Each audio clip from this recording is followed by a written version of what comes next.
Eh, tu savais que la vitesse de la lumière était supérieure à celle du son? Ah non, pas du tout. Bah si, regarde. En premier, on te voit, t'as l'air brillant. Et après, on t'entend, bah t'as l'air con. Fusion! Ya! Bonjour les padawans de la physique, Obiyan pour vous servir. Bienvenue sur la chaîne qui répond à vos questions. Et pour ce faire, laissez-les en commentaire et j'y répondrai lors d'une prochaine vidéo. Aujourd'hui, on répond à Justin Vidéoman qui nous demande comment marche le mur du son. Bon déjà, avant de parler de ce que c'est le mur du son, on va peut-être déjà voir ce que c'est le son tout court. Si on prend la définition exacte en sciences physiques, il s'agit de vibrations mécaniques d'un fluide qui se propage sous forme d'onde longitudinale grâce à la déformation élastique de ce fluide. Qu'est-ce que ça peut bien vouloir dire? Effectivement, dit comme ça, c'est pas très compréhensible. Je vais essayer de vous l'expliquer mais de manière un peu plus simplifiée. Déjà, on va commencer par le terme fluide. J'en ai parlé plein de fois dans des vidéos sans jamais l'expliciter. Un fluide, qu'est-ce que c'est? Eh bien un fluide, c'est soit un gaz, soit un liquide. Dès que c'est solide, c'est plus un fluide. Vu qu'on a dit que le son c'était une vibration mécanique d'un fluide. Donc ça veut dire la vibration mécanique soit d'un gaz, soit d'un liquide. Et pour comprendre pourquoi le son se propage dans un fluide et pas dans un solide, il va falloir qu'on s'intéresse à la matière. Car la matière, peu importe sa forme, est composée d'atomes. Seulement, l'arrangement des atomes va être différent suivant sous quel état est cette matière. En effet, l'arrangement est différent que ça soit un liquide, un gaz ou un solide. Lorsque la matière est en état solide, les atomes sont très rapprochés, très compacts. Mais surtout, ils sont immobiles. On ne peut pas les déplacer. Par contre, dans un liquide ou dans un gaz, là les atomes peuvent bouger. Ils peuvent se rapprocher, s'éloigner les uns des autres. En fait, dans un fluide, je peux déplacer les atomes. Et là maintenant, on va comprendre un peu ce que c'est une augmentation de pression. Puisque quand je viens augmenter la pression, je viens donc compresser les atomes, les rapprocher les uns des autres. Si bien sûr, je diminue la pression, c'est l'inverse qui se passe. On vient éloigner les atomes les uns des autres. À partir de maintenant, on va s'intéresser qu'à un fluide, à un gaz pour être précis, à savoir l'air. Et on va regarder un peu comment fonctionne le son dans l'air. Pour ce faire, on va prendre une enceinte et on va regarder comment se comporte le son dans l'air qui l'entoure. On l'a déjà vu dans une vidéo précédente, mais une enceinte, comment ça fonctionne? C'est une membrane qui va faire des allers-retours. On va prendre une phase, la phase de l'aller. Et on voit bien que quand l'enceinte fait un aller, elle vient donc pousser les atomes et les faire se rapprocher de ceux qui sont juste après. On a dit le rapprochement des atomes, c'est une augmentation de pression. Mais quand la membrane revient en arrière, là, elle vient donc créer une dépression, une baisse de pression. Les atomes reviennent en arrière, s'écartent. Donc si on prend le comportement de notre enceinte, qui va ne faire que des allers-retours pour créer un son, il y aura donc une succession de montée de pression, baisse de pression, montée de pression, baisse de pression, et ainsi de suite. Sauf que des atomes, il n'y en a pas juste autour de l'enceinte, il y en a partout dans l'air. Donc pour les atomes en face de l'enceinte, ils vont être déplacés.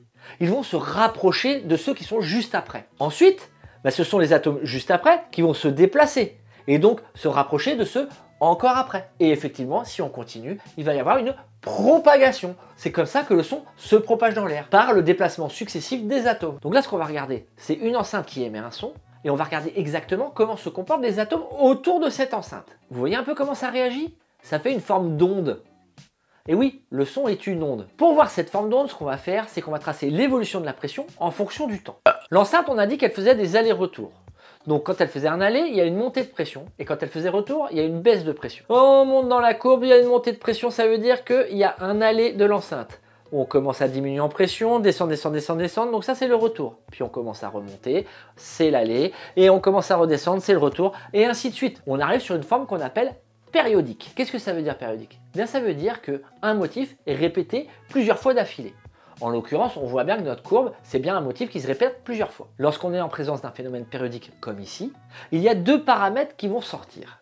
Le premier paramètre, ça va être la période. La période, c'est le temps en secondes qu'on va mettre pour faire un motif. Et le deuxième paramètre qui découle de la période, ça sera la fréquence. La fréquence, qu'est-ce que c'est? Eh bien, c'est le nombre de motifs qu'on peut faire en une seconde. C'est d'ailleurs l'inverse de la période. Notre oreille ne perçoit pas tous les sons. Elle a une certaine gamme de fréquences audibles. La gamme de fréquences que l'oreille humaine peut entendre va de 20 Hz à 20 000 Hz. Tout ce qui va être en dessous de 20 Hz, c'est ce qu'on va appeler des infrasons.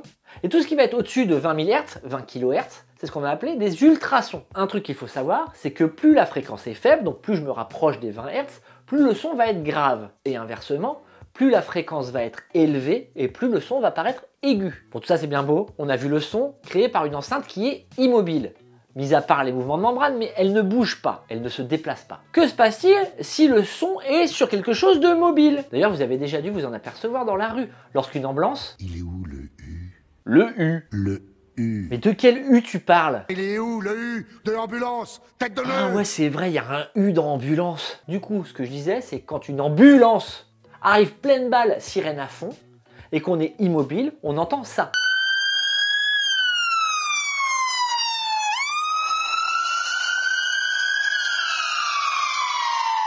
Quand on est devant l'ambulance, qu'elle se rapproche de nous, on entend un son aigu.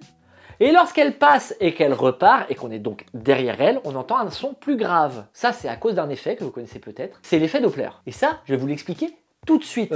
Sinon, tu comptes parler un jour du mur du son ou bien? Oui, j'y viens. Mais je suis bien obligé d'expliquer un peu tout ça pour comprendre comment on arrive au mur du son. Prenons notre ambulance à l'arrêt. On voit qu'elle émet un son de même fréquence tout autour d'elle. Il n'y a aucune variation de fréquence. Qu'est-ce qui se passe quand elle se déplace? Eh bien, c'est comme si elle écrasait les ondes de devant. C'est une image, hein. Par contre, si on regarde l'arrière de l'ambulance, on voit que là, c'est l'inverse.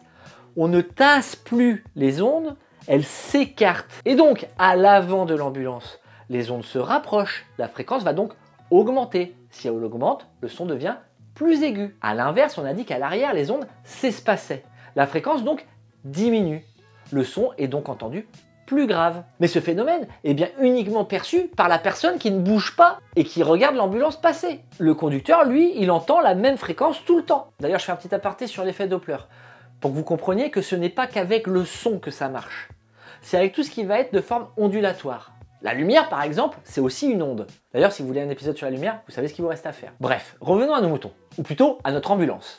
Même avec la meilleure volonté du monde, une ambulance ne dépassera jamais les 300 km/h. Déjà, c'est une sacrée ambulance, hein. Eh bien, la vitesse de propagation du son dans l'air est de 340 mètres par seconde, soit 1200 km/h. Donc on voit bien que cet effet Doppler est limité de par la vitesse de l'ambulance. Elle ne rattrapera jamais la vitesse du son. Donc pour pouvoir expliquer ce qu'est le mur du son, on va être obligé de changer de véhicule. On va partir sur un avion supersonique. Donc prenons notre avion qui va augmenter sa vitesse. Tout comme avec l'ambulance, au fur et à mesure de l'augmentation de vitesse, la fréquence au nez de l'avion va augmenter de plus en plus. Mais quand notre avion arrive à la vitesse du son, que se passe-t-il? Eh bien les ondes sonores qui se rapprochaient de plus en plus vont se confondre en une seule. C'est logique, hein? L'effet Doppler nous dit que plus on avance vite, plus les ondes se rapprochent. Eh bien quand toutes les ondes se confondent en une seule, c'est à ce moment-là qu'on va entendre le bang supersonique. L'avion vient de passer Mach 1, vient de passer la vitesse du son. Il vient donc de je me place, efficace, suis ma direction, je suis vieux. Et d'ailleurs, voilà à quoi ça ressemble.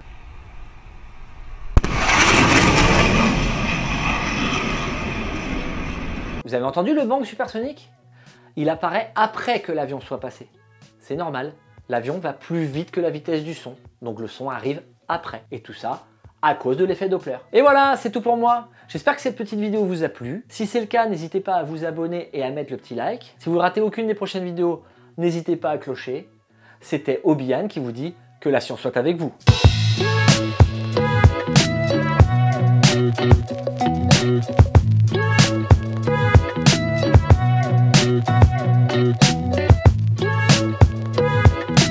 Quand il arrive à la vitesse de la lumière. Eh ben putain, si on arrive à mettre un avion à la vitesse de la lumière,